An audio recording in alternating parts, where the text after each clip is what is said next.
বিয়ের প্রোগ্রামের জন্য বেস্ট সময় কোনটি? এই প্রশ্নের উত্তরে সবাই এক বাক্যে বলে উঠবে ঈদের ছুটি।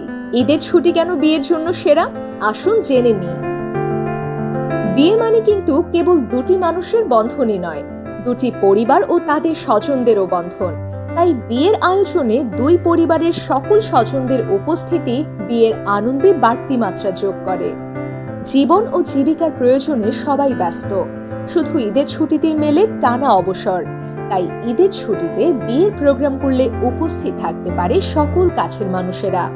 এবারের ঈদের ছুটিতে আবহাওয়াও থাকবে অনুকূলে, না তীব্র গরম না শীত। নাতিশীতোষ্ণ আবহাওয়া শুধু বিয়ে নয়, যে কোনো আয়োজনের জন্যই বেস্ট।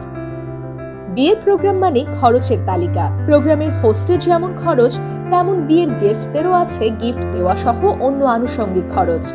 ঈদের সময় বেতনের বাইরে বোনাস পাওয়ায় হোস্ট ও গেস্ট সবাই বিয়েতে অ্যাটেন্ড করতে পারে স্বাচ্ছন্দ্যে। এছাড়া ঈদ উপলক্ষে কনভেনশন হলগুলো বুকিং এ ডিসকাউন্ট দিয়ে থাকে, যেমন প্যারাগন কনভেনশন হলে চলছে ঈদ উপলক্ষে এপ্রিল থেকে মে মাস জুড়ে হল বুকিং এ 70% পর্যন্ত ডিসকাউন্ট। তাই আয়োজনের স্বাচ্ছন্দ্য ও সাশ্রয় পেতে আপনার কিংবা আপনার প্রিয়জনের বিয়ের অনুষ্ঠান করুন এই ঈদের ছুটিতে।